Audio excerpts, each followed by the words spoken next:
Hello बच्चों and welcome to the wonderful world of economics.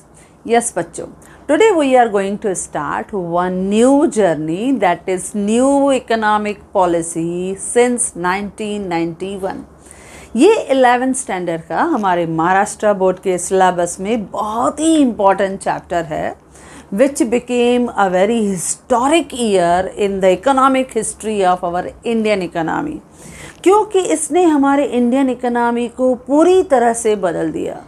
बहुत सारे बदलाव जो थे, जो इंडस्ट्रियल सेक्टर में, सर्विस सेक्टर में, प्राइमरी सेक्टर में जो लाए गए, only with the help of new economic policy. और ये पूरी जर्नी हम वन बाय वन हम स्टडी करेंगे और धीरे धीरे हम इनको बहुत अच्छी तरह से समझ भी लेंगे। As you know that simplicity is our main motto. Now हम आज ये चैप्टर स्टार्ट कर रहे हैं जो 11th स्टैंडर्ड में 9th चैप्टर है, जिसका नाम है economic policy of India since 1991। अब ये न्यू इकोनॉमिक पॉलिसी है 1991 का, जिसमें हम फर्स्ट क्वेश्चन आज देखेंगे कि ये new economic policy after all है क्या, और उसमें कौन से फीचर्स, कैरेक्टरिस्टिक्स हमें दिखाई देते हैं। तो पहले हम लिखते हैं कि ये जो न्यू इकोनॉमिक पॉलिसी हम कहते हैं, जो हमारे 20th सेंचुरी के लास्ट डिकेड में, इन अ वेरी बिगनिंग में, ये माइलस्टोन जो था, एक बहुत ही इम्पॉर्टेंट पॉलिसी जो था हमारे देश में पास किया गया। इसने तो हमारे देश का जो इकोनॉमिक स्ट्रक्चर था उसको काफ़ी बूस्टअप किया, काफ़ी सपोर्ट किया। तो उस समय जब हम बात कर रहे हैं 1991 में ये पॉलिसी पास किया गया, तो इसके पीछे हम देखेंगे बहुत सारे रीजंस थे। हमारी इकोनॉमी बहुत सारे क्राइसिस को फेस कर रही थी। अब वो क्राइसिस यानी बहुत सारे प्रॉब्लम्स, और वो उन प्रॉब्लम्स में मोस्टली हम देख रहे थे कि हमारे इंडियन इकोनॉमी में सबसे ज़्यादा दिक्कत थी फाइनेंशियल क्राइसिस की। अब उस फाइनेंशियल क्राइसिस में क्या था, जो फॉरेन एक्सचेंज रिजर्व था वो इतना लिमिटेड था कि एटलीस्ट 2 हफ्तों तक, यानी 2 वीक्स का जो इंपोर्ट का पेमेंट करना था उतना भी हमारे रिजर्व्स में नहीं था। तो इंपोर्ट के लिए जो हमें फंड्स चाहिए, क्योंकि कुछ चीज़ें ऐसी होती हैं जो इसेंशियल होती हैं और कंपल्सरी हमें इंपोर्ट करना पड़ता है, and for that we have to make payment anyhow. लेकिन उतनी फॉरेन करेंसी के रिजर्व भी हमारे पास नहीं थे, और एट दैट टाइम जो हमारी बजट जो होती थी वो भी ज़्यादातर डेफिसिट दिखाई देती थी। जब हम कहते हैं वर्ड डेफिसिट, डेफिसिट यानी एक्सपेंडिचर एक्सीड आवर रेवेन्यू, यानी हमारे देश के पास जो इनकम आ रही थी, हमारे गवर्नमेंट के पास जो इनकम आ रही थी वो लिमिटेड, लेकिन जो हमारे गवर्नमेंट का एक्सपेंडिचर हो रहा था इन the form of public expenditure वो ज़्यादा था। अच्छा, वो एक्सपेंडिचर ज़्यादा क्यों था? क्योंकि डिफेंस पे काफ़ी खर्चा हो रहा था, डिफेंस का एक्सपेंडिचर बहुत ज़्यादा था, प्लस सब्सिडीज़ का जो बर्डन था वो बहुत ज़्यादा था। उसके अलावा काफ़ी डेप्ट जो था वो हमने लिया हुआ था, यानी कर्जा लिया हुआ था, तो बोरोड कैपिटल पे आपको इंटरेस्ट पे करना पड़ता है, तो हमारे देश को इंटरेस्ट भी ज़्यादा पे करना पड़ रहा था। तो हमारी जो फाइनेंशियल पोजीशन थी बहुत वीक थी, और इसकी वजह से इंपोर्ट ज़्यादा, एक्सपोर्ट कम, तो हमारा जो बैलेंस ऑफ पेमेंट का पोजीशन था वो भी अनफेवरेबल था। तो ये सब फैक्टर्स रिस्पॉन्सिबल थे, जिसकी वजह से एक ज़रूरत, एक बेसिक नीड जो थी वो हमारी इकोनॉमी को रियलाइज़ हो रही थी कि हमें कुछ बदलाव लाना है, हमें कुछ इकोनॉमी में सर्टन चेंजेस लाने हैं ताकि हमारी इकोनॉमी अपलिफ्ट हो सके, हम अपनी इकोनॉमी को मूव कर सकें जस्ट लाइक डेवलप्ड कंट्रीज। और ये बदलाव हमें मिला with the help of new economic policy. In 1991 specially on 24 July PV Narasimha Rao, जो उस समय हमारे प्राइम मिनिस्टर थे और उसके पहले हमारे देश के फाइनेंस मिनिस्टर भी थे, उन्हें मालूम था कि फाइनेंशियल क्राइसिस है हमारे इंडियन इकोनॉमी में, हमें उन हर्डल्स को, उन क्राइसिस को ओवरकम करना है, उन्हें हटाना है, और इसके लिए कुछ नए बदलाव लाना बहुत ज़रूरी था। और पीवी नरसिम्हा राव जैसे ही प्राइम मिनिस्टर बने तो उसने हमारे देश के लिए बहुत ही इम्पॉर्टेंट डिसीजन लिया इन the form of new economic policy of 1991। तो ये न्यू इकोनॉमिक पॉलिसी आज हम डिस्कस करने वाले हैं बच्चों। ये हमने समझ लिया कि क्योंकि प्रॉब्लम्स थे, तो हम बस एक छोटा सा इंट्रोडक्शन लिखते हैं और इस इंट्रोडक्शन में हम लिखते हैं कि हम जो न्यू इकोनॉमिक पॉलिसीज़ को हमने पास किया उसके पीछे बहुत सारे रीज़न्स थे।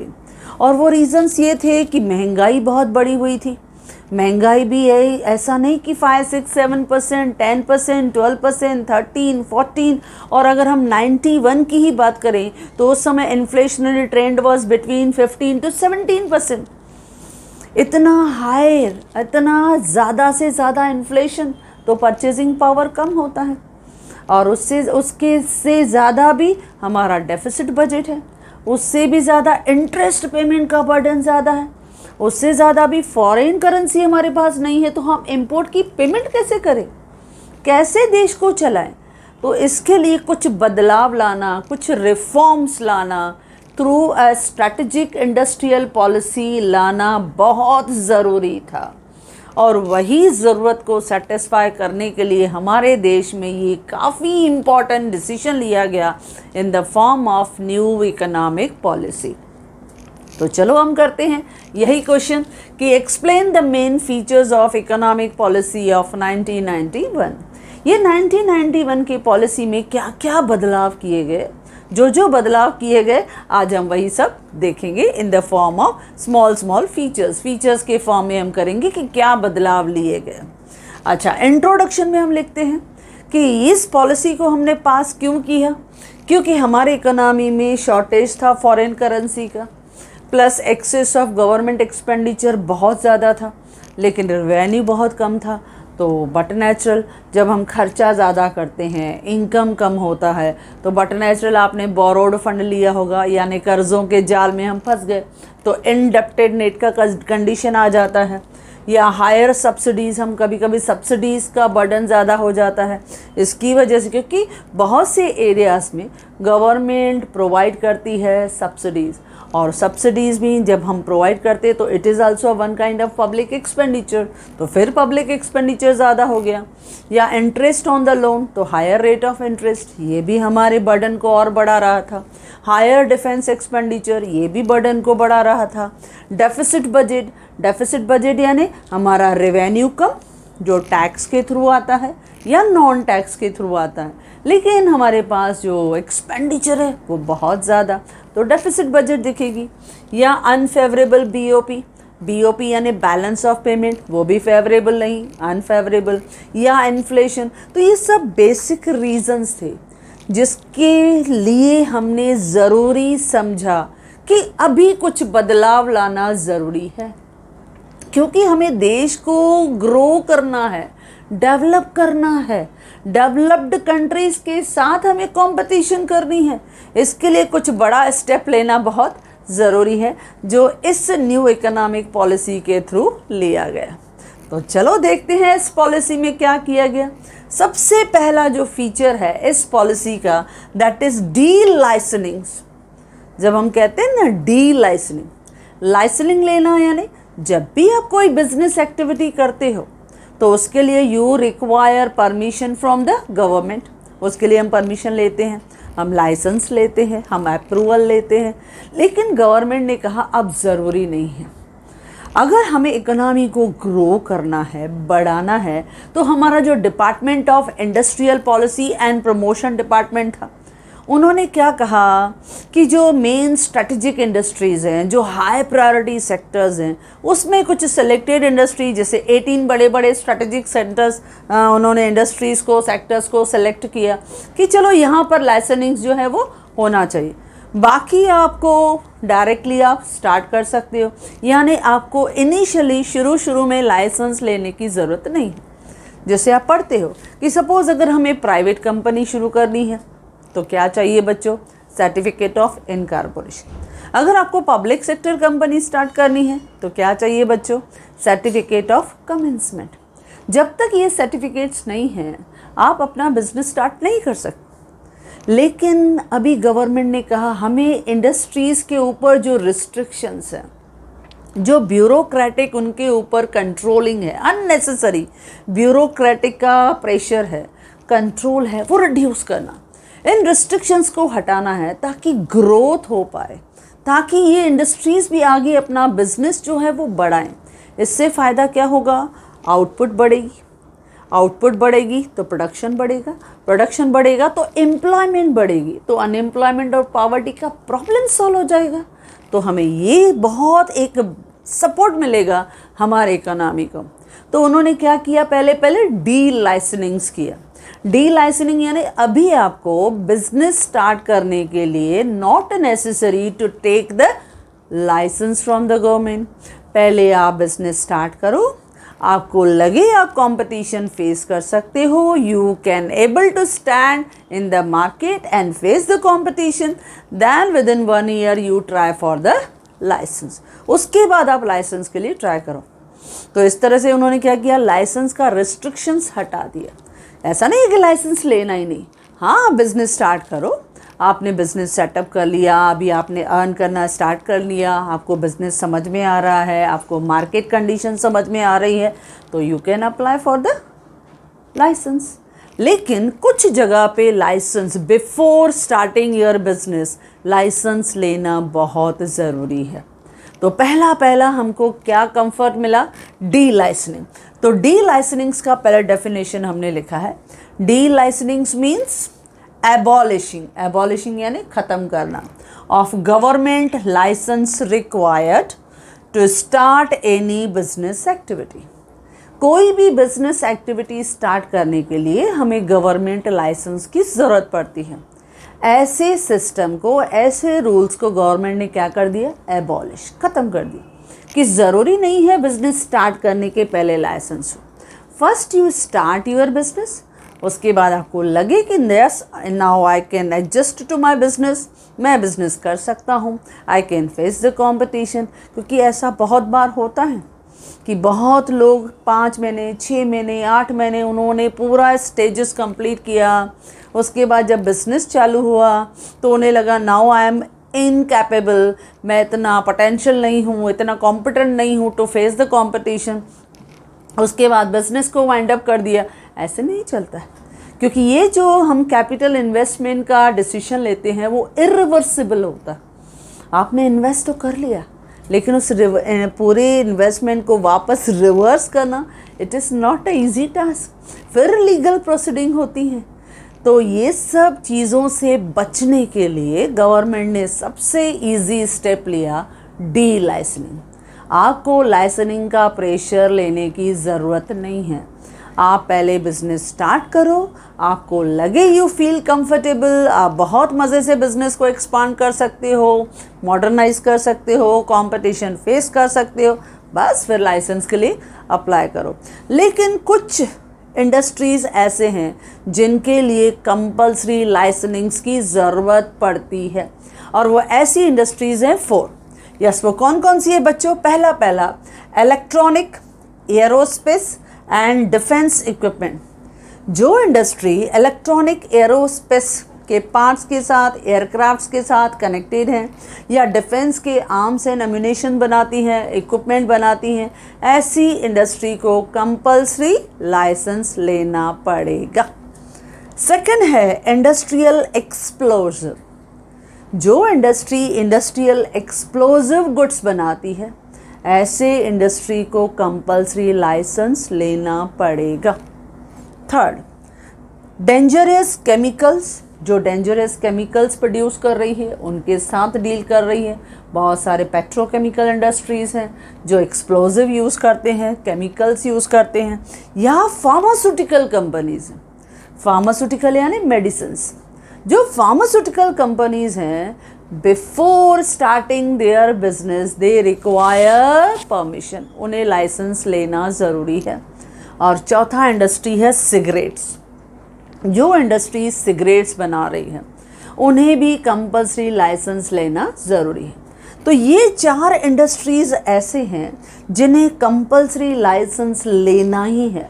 That is electronic, aerospace and defence equipment, या जो इंडस्ट्रियल एक्सप्लोजिव बना रही हैं, जैसे हम देखते हैं बहुत सी इंडस्ट्रीज़ में एक्सप्लोजिव ऐसे प्रोडक्ट्स बनते हैं जिन्हें थोड़ा ही स्पार्क, हमने थोड़ा भी निग्लिजेंस किया तो वो फट सकता है, यानी काफ़ी डैमेज हो सकता है। या डेंजरस केमिकल्स जहाँ पे मोस्टली हम डील कर रहे हैं, या ड्रग्स जहाँ पे बनाए जा रहे हैं, या फार्मास्यूटिकल हमारी इंडस्ट्रीज़ है, तो ऐसी इंडस्ट्रीज़ में भी लाइसेंस लेना कंपल्सरी है।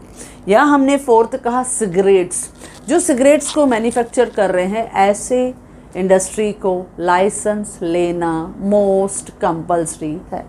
ओके बच्चों, तो पहला उन्होंने क्या किया, डी लाइसेंसिंग किया। डी लाइसेंसिंग यानी अब लाइसेंस का प्रेशर हर इंडस्ट्री पे नहीं होगा, कुछ गिने चुने सिलेक्टेड जिनके जो गुड्स हैं वो इतने इम्पॉर्टेंट हैं कि अगर वहाँ पे प्रॉपरली कुछ केयरफुली स्टेप्स नहीं लिए गए, प्रिकॉशनरी स्टेप्स नहीं लिए गए, तो काफ़ी हैवी डैमेज हो सकता है।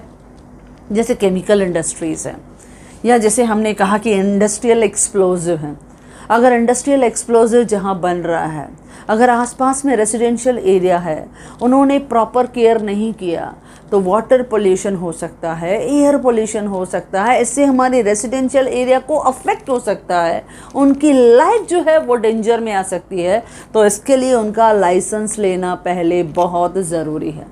तो सिर्फ कुछ सिलेक्टेड जगह यानी कुछ सिलेक्टेड इंडस्ट्रीज़ को छोड़ के रिमेनिंग ऑल द इंडस्ट्रीज़ जो थे वो टोटली रिलैक्स कर दिया, यानी उन्हें डीज लाइसेंसिंग के लिए बोल दिया गया कि नाउ आप पहले स्टार्ट करो बिजनेस, उसके बाद आपको लगता है कि यस हम बिजनेस में इस्टेब्लिश हो रहे हैं, हम बिजनेस कंटिन्यू कर सकते हैं, तो बस मार्केट के साथ एडजस्ट हो गए तो apply for the licence and continue with your business. तो इस तरह से डी लाइसेंसिंग का फर्स्ट प्रायोरिटी आपको दिया गया। ओके, पहला डी लाइसेंसिंग, यानी डी लाइसेंसिंग मीन्स एबॉलिशिंग, ख़त्म करना गवर्नमेंट लाइसेंस की requirement to start any business activity. Okay बच्चों, तो ये फर्स्ट हमने किया डी लाइसेंसिंग, यानी फर्स्ट फीचर ऑफ 1991। अच्छा, सेकंड फीचर था एबॉलिशिंग, ख़त्म करना monopolies and restrictive trade practices. Monopoly, restrictive and trade practices act, जिसको हम इन शॉर्ट कहते हैं MRTP एक्ट। MRTP एक्ट क्या होता है? MRTP एक्ट में बहुत सारे गवर्नमेंट के रिस्ट्रिक्शंस होते हैं, ब्यूरोक्रेटिक कंट्रोल होते हैं। यानी सपोज़ अगर आपके इंडस्ट्रीज से अगर रिलेटेड कहें, अगर आपका वॉल्यूम, आपका टर्नओवर 20 करोड़ से बढ़ा, तो ब्यूरोक्रेटिक काफ़ी जो इन्वॉल्वमेंट है, रिस्ट्रिक्शंस हैं, वो बढ़ जाती है। लेकिन गवर्नमेंट ने कहा नहीं, ये MRTP का जो एक्ट है वो हमारे इंडस्ट्रियल ग्रोथ को बढ़ने नहीं दे रहा, क्योंकि इंडस्ट्रीज़ जो हैं जब वो अपना प्रोडक्शन बढ़ा रही हैं, अपना कैपिटल इन्वेस्टमेंट बढ़ा रही हैं, एक्सपांशन के साथ साथ किसी के साथ मर्जर कर रही हैं, या सपोज़ अपने आप को मॉडर्नाइज कर रही हैं, तो जब ऐसे वो अलग अलग डिसीजंस ले रही हैं for the expansion and modernisation of business, तो बट नेचुरल कैपिटल बढ़ेगा, और जब कैपिटल बढ़ेगा, आपकी ज़्यादा से ज़्यादा कैपेसिटी बढ़ेगी तो प्रोडक्शन कैपेसिटी बढ़ेगी, और उसमें फिर इन्वॉल्वमेंट हो जाएगा गवर्नमेंट का। तो बहुत से बिजनेसमैन इन सब रिस्ट्रिक्शंस की वजह से बिजनेस को नहीं बढ़ा पा रहे थे। तो फिर ये एक सेकंड स्टेप लिया गया न्यू इकोनॉमिक पॉलिसी में कि MRTP एक्ट को एबॉलिश किया जाए, यानी ख़त्म किया जाए। तो पहले तो उन्होंने MRTP एक्ट के जो लिमिट था 20 करोड़, उसको बढ़ा के ऊपर 100 करोड़ तक कर दिया कि आप 100 करोड़ तक आप करो। इन 100 करोड़ तक आपको कोई भी permission from the central government लेने की ज़रूरत नहीं है। और बाद में ये एक्ट जो था वो पूरी तरह से ख़त्म किया गया, और इस MRTP एक्ट की जगह नया एक्ट आया, कंपटीशन एक्ट ऑफ 2002। ये हम बहुत आगे चल के करेंगे। एबॉलिश किया गया जब इस एक्ट को जब ख़त्म किया गया, क्योंकि इस एक्ट की वजह से हमारी प्रोडक्शन कैपेसिटी कम हो रही थी, हमारा इंडस्ट्रियल डेवलपमेंट जो हम में पोटेंशियल था, हम बहुत ज़्यादा कर सकते थे इकोनॉमी में, लेकिन हम नहीं कर पा रहे थे क्योंकि गवर्नमेंट की रिस्ट्रिक्शन ज़्यादा थी, उनका काफ़ी ब्यूरोक्रेटिक प्रेशर था, कंट्रोल था। तो हमारे इस न्यू इकोनॉमिक पॉलिसी ने क्या कहा कि अगर हम इंडस्ट्रियल ग्रोथ करना है, सर्विस सेक्टर और इंफ्रास्ट्रक्चरल डेवलपमेंट करना है, प्रोग्रेसिव चेंजेस करने हैं, तो ये MRTP एक्ट को एबॉलिश यानी ख़त्म करना पड़ेगा। जब ये रिस्ट्रिक्शंस हट जाएगी, हमारे ऊपर कोई रिस्ट्रिक्शन की तलवार ही नहीं लटकेगी, तो हम as per hour potential, as per hour investment, हम ज़्यादा इन्वेस्ट करेंगे, ज़्यादा प्रोड्यूस करेंगे। इससे तो फ़ायदा होगा, क्योंकि मैंने कहा इन्वेस्टमेंट ज़्यादा तो आपकी प्रोडक्शन ज़्यादा, आपकी रिक्वायरमेंट फॉर रॉ मटेरियल ज़्यादा, तो वहाँ पर आपके प्राइमरी सेक्टर में भी डिमांड ज़्यादा। आप जब यहाँ इंडस्ट्रीज़ में प्रोडक्शन ज़्यादा कर रहे हो तो आपको एम्प्लॉयमेंट ऑफ रिसोर्सेज यानी वर्कर की भी ज़रूरत ज़्यादा। अच्छा, उसकी वजह से जब प्रोडक्शन बढ़ेगा आपको ट्रांसपोर्ट की ज़रूरत ज़्यादा, आपको बैंकिंग रिसोर्सेज की ज़रूरत ज़्यादा, हर जगह ज़्यादा रिक्वायरमेंट हो जाएगी, यानी बेटर यूटिलाइजेशन ऑफ रिसोर्सेज। तो इससे हमारा जो डेफिसिट होगा ना, it will be slowly and gradually overcomed, कम हो जाएगा। तो इससे क्या हो जाएगा, हमारा देश आगे बढ़ने लगेगा। और यही सच में हुआ। इस बदलाव ने हमारे देश का टोटली, मैंने कहा, इकोनॉमिक पोजीशन को बदल दिया। अनफेवरेबल पोजीशन से फेवरेबल पोजीशन की तरफ उन्होंने उसको मूव कर दिया। हम भी अपने इंटरनेशनल लेवल पे अपने स्टैंडर्ड्स को जो है वो ज़्यादा से ज़्यादा अप लिफ्ट कर पाए। तो ये था second step, abolition of MRTP act. हमने MRTP एक्ट को ख़त्म कर दिया। थर्ड स्टेप, हमारे इस न्यू इकोनॉमिक पॉलिसी ने तीसरा स्टेप उठाया, इनकरेजमेंट स्मॉल सेक्टर। जो हमारा स्मॉल सेक्टर है, जहाँ पे हमारे माइक्रो इंडस्ट्रीज़ आती हैं, टाइनी इंडस्ट्रीज़ आती हैं, हैंडीक्राफ्ट इंडस्ट्रीज़ आती हैं, कॉटेज इंडस्ट्रीज़ आती हैं, इन स्मॉल और मीडियम इंडस्ट्रीज़, इनको ज़्यादा से ज़्यादा इनकरेजमेंट दी गई, इनको बढ़ावा दिया गया। और इसमें जो उन्होंने इन्वेस्टमेंट, एक एग्जांपल है, जैसे इनमें उन्होंने क्या किया कि जो इन्वेस्टमेंट की लिमिट था, पहले था 1 करोड़, अब उन्होंने इस लिमिट को कितना कर दिया, 5 करोड़। कि जो आपका लिमिट पहले 1 करोड़ तक कैपिटल इन्वेस्टमेंट आता था, अभी आप स्मॉल सेक्टर में क्या करो, 5 करोड़ तक इन्वेस्टमेंट कर सकते हो। तो देखो 5 करोड़ तक इन्वेस्ट करना, और उसके बाद आपके प्रोडक्शन कैपेसिटी बढ़ जाएगी। उसके बाद जब प्रोडक्शन बढ़ेगा तो सप्लाई भी इकोनॉमी में बढ़ेगी, जब सप्लाई बढ़ेगी तो रेवेन्यू बढ़ेगा और एम्प्लॉयमेंट ऑफ रिसोर्सेज भी ज़्यादा बढ़ेगा। तो उन्होंने क्या किया, third step, encouragement to small sector. उन्होंने स्मॉल सेक्टर को इनकरेज करने के लिए उनकी इन्वेस्टमेंट कैपेसिटी को बढ़ा दिया कि आप 1 करोड़ तक, पहले लिमिट फिक्स था कि आप 1 करोड़ तक आप उसमें इन्वेस्ट कर सकते हो। अभी उन्होंने कहा नो नीड, बढ़ाओ अभी इधर आप भी इन्वेस्टमेंट, आप भी इसमें ज़्यादा इम्प्रूव करो, बिजनेस को एक्सपांड करो। तो इससे क्या होगा, आपकी ओवरऑल इकोनॉमी में output, production, employment, income, it will increase. तो उन्होंने कितना इन्वेस्टमेंट को बूस्टअप कर दिया, फ्रॉम 1 करोड़ टू 5 करोड़। तो ये भी न्यू इकोनॉमिक पॉलिसी ने क्या किया, स्मॉल सेक्टर को बूस्टअप कर दिया, इंक्रीज कर दिया, बढ़ावा दे दिया। बस यही चाहिए था हमें बदला। इस तरह का रिफॉर्म क्या करता है, हमारी इकोनॉमी को ग्रो होने में, डेवलप होने में मदद करता है। ओके बच्चों, देन फोर्थ था इनकरेज फॉरेन इन्वेस्टमेंट। अब ये भी बहुत बड़ा बदलाव आया। नाउ जब हम 1991 से देखें तो हमारे काफ़ी सेक्टर्स में जो फॉरेन इन्वेस्टमेंट था, only the limit was set up to 49%। अब 49% था, लेकिन इस 49% को इस 1991 के पॉलिसी ने बदल दिया। उन्होंने क्या कहा कि अब जो फॉरेन डायरेक्ट इन्वेस्टमेंट है, वो चाहे in the form of equity क्यों ना हो, या in the form of capital investment क्यों ना हो, या in the form of technology investment क्यों ना हो, it may be up to the limit of 51%। यानी वो मेजर शेयर होल्डर्स बन सकते हैं, वो ज़्यादा शेयर इन्वेस्ट कर सकते हैं। अच्छा, उस लिमिट को फिर धीरे धीरे उन्होंने बढ़ा के 74% तक भी लेके गए। और कुछ सेक्टर, जैसे अगर हम बात करें हेल्थ सेक्टर, एजुकेशन सेक्टर, वहाँ पर तो उन्होंने ये लिमिट अभी 100% कर दी है। यानी फॉरेन डायरेक्ट इन्वेस्टमेंट का भी हमें इनकरेजमेंट मिला। यानी फॉरेन का कैपिटल आएगा, फॉरेन की टेक्नोलॉजी होगी, फॉरेन के आपको मैनेजमेंट तरीके मिलेंगे, तो ये सब आपकी इकोनॉमी को ज़्यादा से ज़्यादा ग्रो होने में हेल्प करेंगे। और हमारे जो फाइनेंशियल क्राइसिस हैं वो भी धीरे धीरे कम होने लगेंगे, क्योंकि इससे क्या होगी, हमारी एक्सपोर्ट की क्वालिटी बढ़ेगी, क्योंकि जब टेक्नोलॉजी ज़्यादा होगा आपके इंफ्रास्ट्रक्चर को बूस्टअप मिलेगा। तो ये फॉरेन डायरेक्ट इन्वेस्टमेंट को इनकरेजमेंट दिया, जो इसके पहले रिस्ट्रिक्टेड था। लेकिन उन्होंने क्या किया, 49% से इनिशियली किसके लिए परमिशन दिया, 51 के लिए, बाद में वो लिमिट आया 74%, और उसके बाद धीरे धीरे बहुत से सेक्टर्स में तो उन्होंने 100% परमिशन भी दे दी।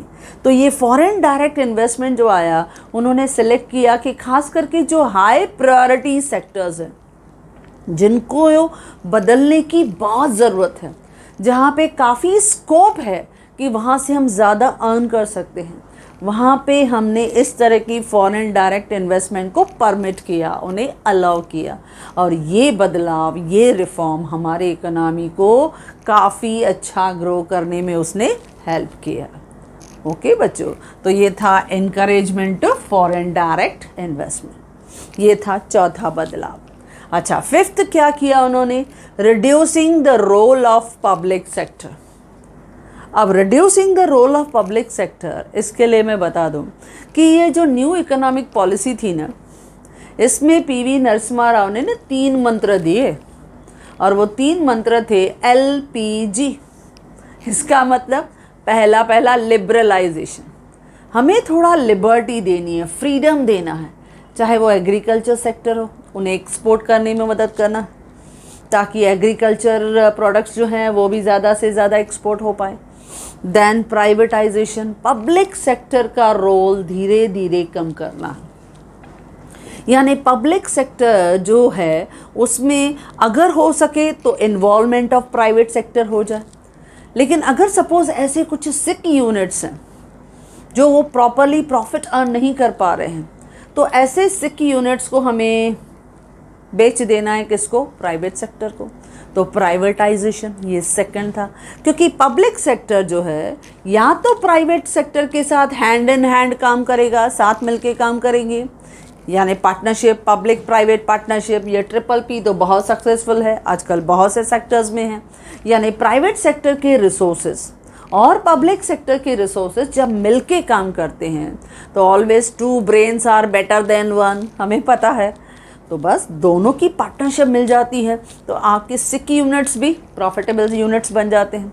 लेकिन कुछ ऐसे भी सेक्टर्स रहते हैं जो कंटिन्यूअस एफर्ट्स डालने के बाद भी हम उन्हें प्रॉफिटेबल नहीं बना पाते हैं।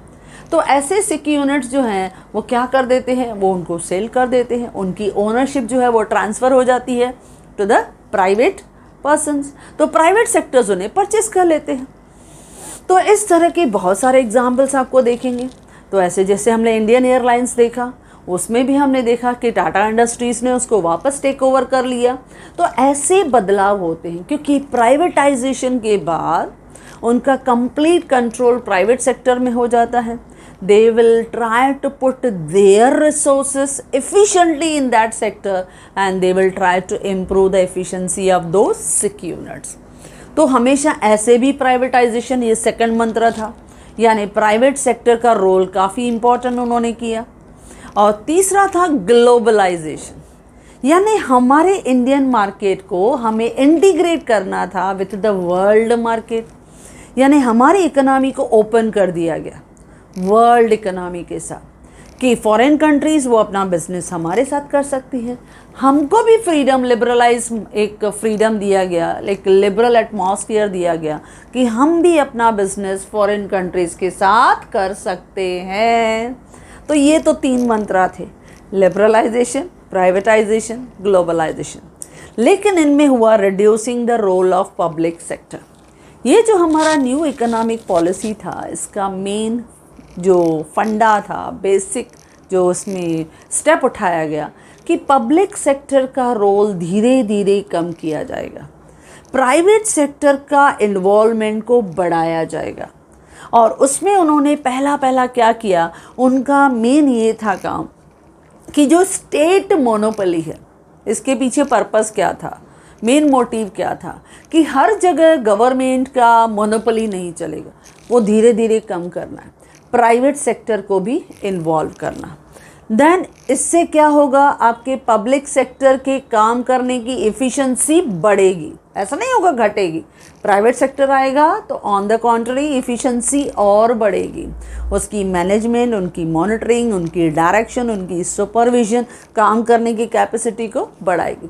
यानी इनकरेज किया प्राइवेटाइजेशन को, और इसकी वजह से क्या होगा, प्राइवेट सेक्टर जब हमारे साथ ऐड होगा तो अपना कैपिटल भी ज़रूर लेके आएगा, तो कैपिटल सपोर्ट भी मिलेगा, टेक्नोलॉजी का सपोर्ट मिलेगा, यानी मॉडर्न एंड सोफिस्टिकेटेड टेक्नोलॉजी भी हमें मिलेगी, तो कैपिटल का भी सपोर्ट मिलेगा। इससे सिक्की यूनिट जो होगा वो भी एक प्रॉफिटेबल यूनिट में कन्वर्ट हो जाएगा। इसके लिए गवर्नमेंट ने क्या किया, 1991 में जब ये पॉलिसी को पास किया, जिसके पीछे हमने देखा बहुत सारे रीजंस थे। गवर्नमेंट चाहती थी कि उसका मोनोपोली रिड्यूस हो, एफिशिएंसी पब्लिक सेक्टर की बढ़े, जो सिक्की यूनिट्स हैं उन्हें हम थोड़े प्रॉफिटेबल यूनिट्स में कन्वर्ट करें, प्लस गवर्नमेंट के उन सिक्की यूनिट्स के पास नया कैपिटल ऐड हो सके, नई टेक्नोलॉजी आए, नए तरीके प्राइवेट सेक्टर लेके आए, ताकि क्वालिटी जो है और वॉल्यूम ऑफ गुड्स जो हैं उन्हें हम बढ़ा सकें, क्योंकि उनके तरीके काफ़ी अलग रहते हैं, स्मार्ट रहते हैं, स्ट्रैटेजिक रहते हैं, तो ये भी होना ज़रूरी है। इसके लिए गवर्नमेंट ने पब्लिक सेक्टर के साथ प्राइवेट सेक्टर को ऐड किया। जब 1991 में ये पॉलिसी पास किया गया तो गवर्नमेंट ने क्या किया, 17 इंडस्ट्रीज़ जो पब्लिक सेक्टर के अंडर थी, उसमें से 8 इंडस्ट्रीज़ को छोड़ के 9 इंडस्ट्रीज़ को प्राइवेट सेक्टर को दे दिया। 17 इंडस्ट्रीज़ में से 8 इंडस्ट्रीज़ ने गवर्नमेंट अपने पास रखा एंड द रेस्ट 9 इंडस्ट्रीज़ को उसने प्राइवेट सेक्टर को दे दिया। और अगर एट प्रेजेंट हम 2014 का रिपोर्ट देखें तो 2014 में सिर्फ 2 इंडस्ट्री हैं जो प्योरली पब्लिक के पास है, बाकी सब प्राइवेटाइजेशन हो गया। और वो 2 इंडस्ट्री कौन सी है, एक रेलवे, अगर हम बात कर रहे हैं रेलवे तो वो उसमें प्योर स्टेट मोनोपोली है, और दूसरा देखें एटॉमिक एनर्जी, ये सेकंड सेक्टर है जिसमें प्योर पब्लिक मोनोपोली है। तो इन 2 सेक्टर्स को छोड़ के remaining all sectors became private sector, सब प्राइवेट हो गए। तो इन 2014 की जब हम बात करें तो उसमें सिर्फ 2 इंडस्ट्रीज़ थी, सिर्फ 2, जबकि 1991 में कितनी थी, 8 इंडस्ट्रीज़ जो पब्लिक सेक्टर के अंदर थी। उसके पहले 17 इंडस्ट्रीज थी, 91 में सिर्फ 8, और 2014 में सिर्फ 2, अभी भी सिर्फ 2 हैं, दैट इज़ रेलवे और एटॉमिक एनर्जी। बाकी सब जगह प्राइवेट सेक्टर का इन्वॉल्वमेंट बहुत अच्छी तरह से आया, और हमने उधर सिक्की यूनिट्स को प्रॉफिटेबल यूनिट्स में कन्वर्ट किया। तो ये गवर्नमेंट हमेशा करती है, क्योंकि इकोनॉमी को ग्रो करना है। तो ऐसे नहीं कि यूनिट सिक हुए तो बिज़नेस बंद कर देना है, नहीं, प्रॉब्लम आता है, क्योंकि अगर हमने वो बिज़नेस बंद कर दिया तो वो रिसोर्सेज वेस्ट हो जाएंगे, वहाँ के एम्प्लॉयज़ अनएम्प्लॉयड हो जाएंगे। तो हमें इकोनॉमी को पीछे थोड़ी लेके जाना है, हमें अपनी इकोनॉमी को आगे लेके जाना है। तो जहाँ लग रहा है कि we are becoming weak, private sector की पार्टिसिपेशन ले लो, उनको पार्टनर बना दो। जब वो पार्टनर बनेंगे, नया कैपिटल लेके आएंगे, न्यू मशीनरी लेके आएंगे, नए स्मार्ट तरीके लेके आएंगे, नई आइडियाज़ के साथ, इनोवेटिव थॉट्स के साथ हम लॉसेस वाले बिजनेस को भी प्रॉफिट बना देते हैं, यानी प्रॉफिटेबल कर देते हैं। तो इसके लिए reducing the role of public sector. Okay बच्चों, नाउ ये था 5th की पब्लिक सेक्टर का रोल धीरे धीरे घटा और प्राइवेट सेक्टर का रोल धीरे धीरे बढ़ा। ओके, अच्छा 6th है ट्रेड लिबरलाइजेशन। क्योंकि ट्रेड को फ्रीडम देना था, उनके रिस्ट्रिक्शंस घटाने थे। और जब हम लिबरलाइजेशन की बात करते हैं ना, तो specially liberalisation for international market, क्योंकि इसके पहले जब वो बिजनेसमैन एक्सपोर्ट करने जाते थे तो काफ़ी रिस्ट्रिक्शंस उन्हें आती थी। तो गवर्नमेंट ने कहा अभी हमें एक्सपोर्ट को प्रमोट करना है, और उसके लिए कुछ रिस्ट्रिक्शंस को घटाना बहुत ज़रूरी है। इसके पहले इंपोर्ट पे काफ़ी सारी रिस्ट्रिक्शंस थी। जब इंपोर्ट ऑफ कैपिटल करना पड़ता था, इंपोर्ट ऑफ सर्विस होती थी, इंपोर्ट ऑफ रॉ मटेरियल होता था, या इंपोर्ट ऑफ इंटरमीडिएटरी गुड्स होते थे, तो so many restrictions were imposed by the government. लेकिन इस 1991 के पॉलिसी ने मैजिक कर दिया। उन्होंने इन सब रिस्ट्रिक्शंस को हटा दिया, गायब कर दिए, यानी इंपोर्ट पे भी कोई रिस्ट्रिक्शंस नहीं रहेगी।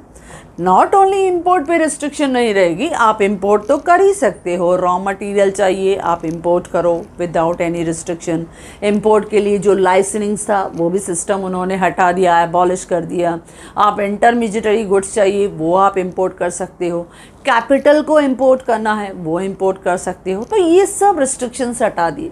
इससे क्या होगा, आपका प्रोडक्शन कैपेसिटी बढ़ेगा, आपकी इफ़िशेंसी बढ़ेगी, आपकी क्वालिटी बढ़ेगी, आपकी सर्विसेज बढ़ेंगी, तो इन सबको एक अच्छा बैकअप मिलेगा। अच्छा, अब इंपोर्ट साइड्स तो उन्होंने लिबरलाइज कर दिया, अब एक्सपोर्ट साइड्स भी उन्होंने हमको काफ़ी अच्छा लिबरलाइज एटमॉस्फेयर दिया। उन्होंने हमारे एक्सपोर्ट को प्रमोट करने के लिए काफ़ी गाइडलाइंस दिया, बहुत सारे क्रेडिट फैसिलिटीज़ दी, स्टार्टअप में काफ़ी हेल्प किया। नॉट ओनली दैट, लेकिन उनके लिए स्पेशल इकोनॉमिक जोन्स भी बनाए जिनमें उनको फुल फैसिलिटीज़ दी गई। तो ट्रेड लिबरलाइजेशन में सबसे पहला स्टेप क्या किया गया बच्चों, एबॉलिश इंपोर्ट लाइसेंसिंग। उन्होंने इंपोर्ट लाइसेंसिंग के लिए जितनी भी रिस्ट्रिक्शंस थी गायब कर दी। उसके बाद आप रॉ मटेरियल चाहो, कैपिटल गुड्स चाहो, इंटरमीडिएटरी गुड्स चाहिए या सर्विसेज चाहिए, एनीथिंग आप इंपोर्ट कर सकते हो, जिसके लिए not necessary you should have apply for licensing. तो वो सब रिस्ट्रिक्शंस गायब हो गए। अच्छा, उसके बाद गवर्नमेंट ने सेटअप किया सेज। जब हम कहते हैं ना सेज, यानी स्पेशल इकोनॉमिक जोन्स।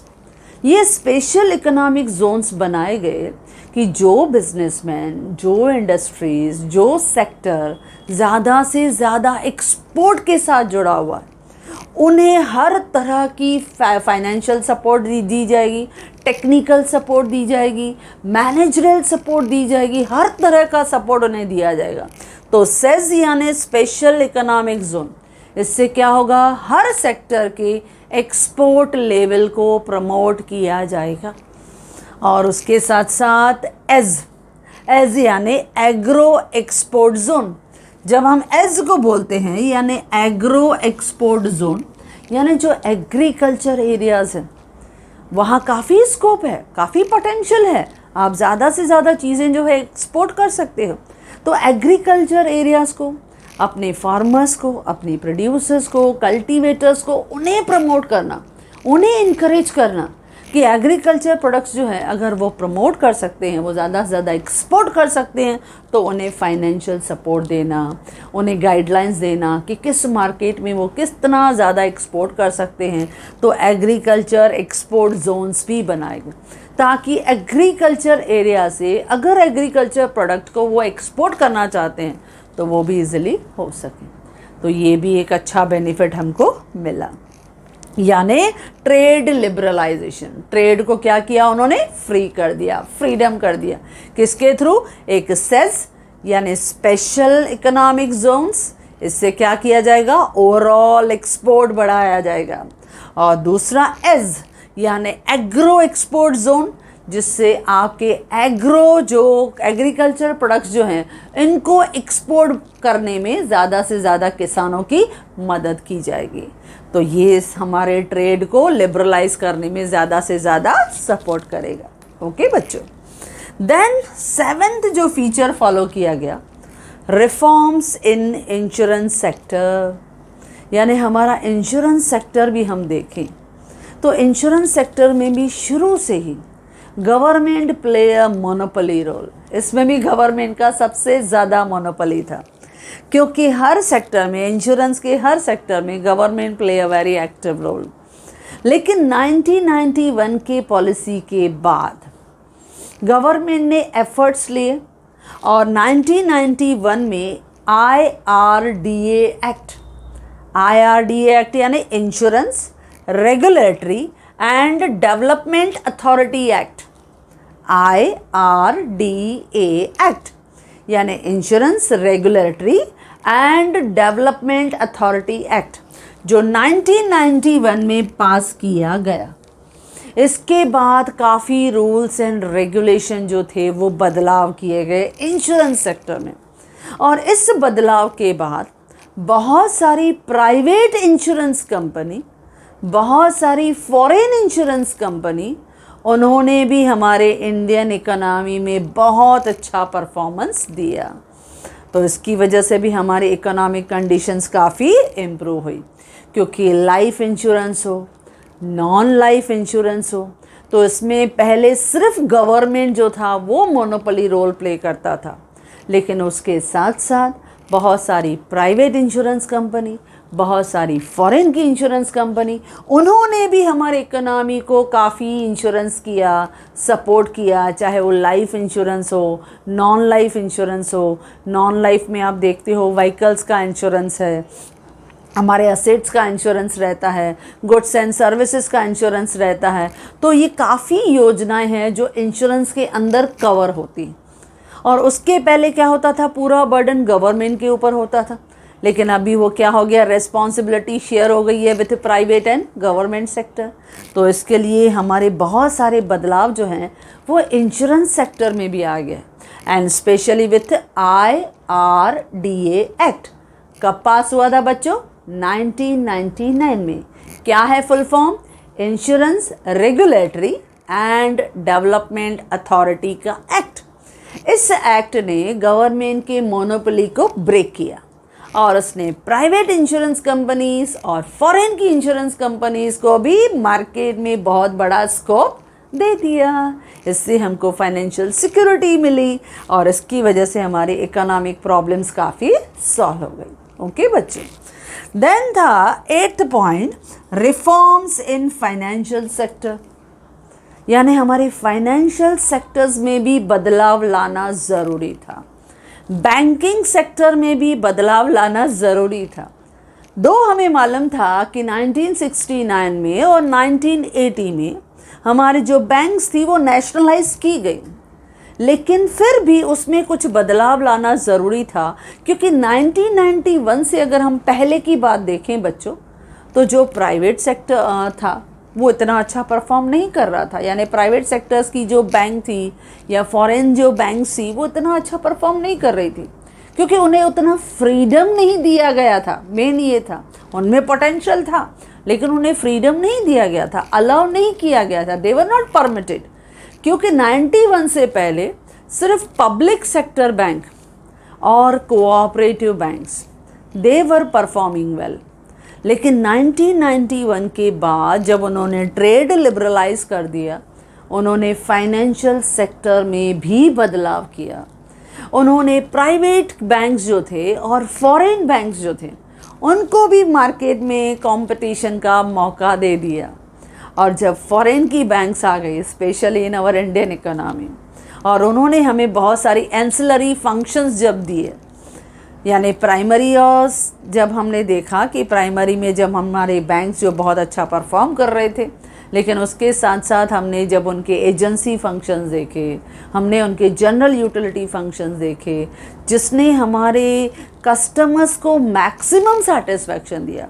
एक कस्टमर का रिलेशनशिप कैसे मेंटेन करना है, कस्टमर की फाइनेंशियल नीड्स को कैसे सेटिस्फाई करना है, कैसे उनकी कॉम्प्लिकेशंस को कम करना है, डायरेक्टली कैसे पेमेंट करना है, डायरेक्टली कैसे रिसीव करना है पेमेंट, सब प्रॉब्लम्स उन्होंने सॉल्व कर दिया। क्योंकि बैंक्स, उन्होंने हमारा एज अ ट्रस्टी बन के काम किया। डीमेट अकाउंट के थ्रू हमारी buying and selling of shares को उन्होंने अपने अंडर जो था वो पूरा हेडेक ले लिया। बैंक्स हमारी अंडर राइटर्स बन जाती हैं, बैंक्स हमें लॉकर फैसिलिटीज़ देती हैं, बैंक्स हमें एटीएम का फैसिलिटीज़ देती हैं। जब ये फैसिलिटीज़ बैंक्स ने धीरे धीरे देना शुरू किया तो शुरुआत हुई फॉरेन की बैंक्स और प्राइवेट की बैंक से। तो कंपटीशन काफ़ी अच्छी स्ट्रांग हुई, वॉल्यूम बढ़ा, सर्विसेज बढ़ा, टर्नओवर बढ़ा, इनकम बढ़ा, तो एम्प्लॉयमेंट भी बढ़ा। ये सब बेनिफिट्स होते हैं, ये सब पॉजिटिव साइड्स हैं।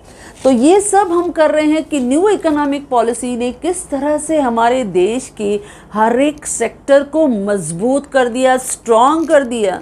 तो वो था रिफॉर्म्स इन फाइनेंशियल सेक्टर। तो हमारे फाइनेंशियल सेक्टर में हमारे पब्लिक सेक्टर और कोऑपरेटिव सेक्टर के साथ साथ दूसरी बैंक्स यानी प्राइवेट बैंक्स और फॉरेन बैंक्स, उन्होंने भी काफ़ी अच्छा रोल प्ले किया। और लास्ट है components of new economic policy. हमारे न्यू इकोनॉमिक पॉलिसी के ना 3 कंपोनेंट हैं, 3 पिलर्स हैं, और वो तीनों पिलर्स क्या हैं हमने पढ़ा है। एलपीजी। एलपीजी मतलब मैं गैस सिलेंडर की बात नहीं कर रही हूँ बच्चों, मैं 3 मंत्रास की बात कर रही हूँ, और वो 3 मंत्रास हैं लिबरलाइजेशन, फुल फ्रीडम, प्राइवेटाइजेशन यानी आपके पब्लिक सेक्टर की ओनरशिप को प्राइवेटाइजेशन में कन्वर्ट करना, और थर्ड है ग्लोबलाइजेशन। ग्लोबलाइजेशन यानी हमें अपनी इंडियन इकोनॉमी को वर्ल्ड इकोनॉमी के साथ इंटीग्रेट करना है, उनके साथ हमको जोड़ना है। तो ये थे 3 मंत्र यानी कंपोनेंट्स ऑफ नेप यानी न्यू इकोनॉमिक पॉलिसी। क्या थे वो 3 मंत्र? Liberalisation, L stand for liberalisation, जैसे मैंने कहा LPG, तो L stand for liberalisation, P stand for privatisation, G stand for globalisation. तो ये थे main component of new economic policy, जिसे हम इन शॉर्ट कहते हैं नेप। नेप यानी न्यू इकोनॉमिक पॉलिसी ऑफ 1991। तो इस तरह से हमने इस पूरे 1991 के पॉलिसी के 9 फीचर्स देखे। ये 9 फीचर कौन कौन से थे? पहला थोड़ा रिफ्रेश कर देते हैं मेमोरीज को। डी लाइसेंसिंग कर दिया, यानी लाइसेंसिंग कंपल्सरी नहीं होगा। डी लाइसेंसिंग मतलब एबॉलिशिंग ऑफ गवर्नमेंट लाइसेंस जो रिक्वायर्ड होता है to start any business activity. 4 खाली बिजनेस के लिए कंपल्सरी है, बाकी आपको कहीं पे भी लाइसेंस कंपल्सरी लेने की ज़रूरत नहीं है। और वो 4 बिजनेस कौन से हैं? If you are related to electronic aerospace या डिफेंस के इक्विपमेंट आप बना रहे हो, या आप इंडस्ट्रियल एक्सप्लोजिव बना रहे हो, या आप डेंजरस केमिकल्स जो हैं उनके साथ डील कर रहे हो, ड्रग्स या फार्मास्यूटिकल बना रहे हो, या सिगरेट्स मैन्युफैक्चर कर रहे हो, तो licence is compulsory, otherwise no need. Okay, first you start your business, if you feel comfortable then apply for the licence. Okay बच्चों। सेकंड था abolition of MRTP act. Government ने MRTP एक्ट को भी ख़त्म कर दिया ताकि हर इंडस्ट्री अपना प्रोडक्शन कैपेसिटी बढ़ा सके विदाउट एनी रिस्ट्रिक्शन, अपने बिजनेस को एक्सपांड करे, मॉडर्नाइज करे, मर्जर्स करे, अमालगमेशन करे, एक्विजिशन करे, हर चीज़ कर सकता है। यानी आपके बहुत सारे बिजनेसमैन इतना पावर, इतना कैपेसिटी रखते हैं कि वो अपने बिजनेस को हमेशा चाहते हैं और ज़्यादा बढ़ाएं। तो ये उन्होंने MRTP एक्ट को ख़त्म कर दिया। प्लस उन्होंने इंकरेज किया स्मॉल सेक्टर्स को, और स्मॉल सेक्टर की जो इन्वेस्टमेंट का कैपेसिटी था उन्होंने 1 करोड़ से बढ़ा के कितना किया बच्चों? 5 करोड़ का कैपेसिटी आपको दे दिया। फोर्थ हमने पढ़ा इंकरेज द फॉरेन इन्वेस्टमेंट, कि पहले था 1991 के पहले 49%, लेकिन उन्होंने बोला नहीं, फॉरेन के जो इन्वेस्टर्स हैं वो भी हमारे देश में इन्वेस्ट करके मेजर शेयर होल्डर्स या मेजर पार्टनर्स, मेजर इन्वेस्टर्स बन सकते हैं। उन्होंने लिमिट को पहले 51 किया, फिर धीरे धीरे 74, और कुछ सेक्टर्स में तो उन्होंने लिमिट 100% भी कर दिया है। Then reducing the role of public sector, क्योंकि वो चाहते हैं कि हमारे स्टेट का मोनोपोली जो है वो कम हो, इसके लिए वो पब्लिक सेक्टर के रोल को कम कर रहे हैं और धीरे धीरे पब्लिक सेक्टर की इंडस्ट्रीज़ की ओनरशिप प्राइवेट सेक्टर को ट्रांसफ़र कर रहे हैं। और इसमें उन्होंने क्या किया? पहले 17 इंडस्ट्री में से 8 इंडस्ट्री अपने पास रखी, 9 इंडस्ट्रीज़ प्राइवेट सेक्टर की तरफ डाइवर्ट कर दी। फिर उस 8 इंडस्ट्रीज़ में से 6 इंडस्ट्रीज़ प्राइवेट सेक्टर को दे दी। अब सिर्फ 2 इंडस्ट्री हैं, एक रेलवे, दूसरा एटॉमिक एनर्जी।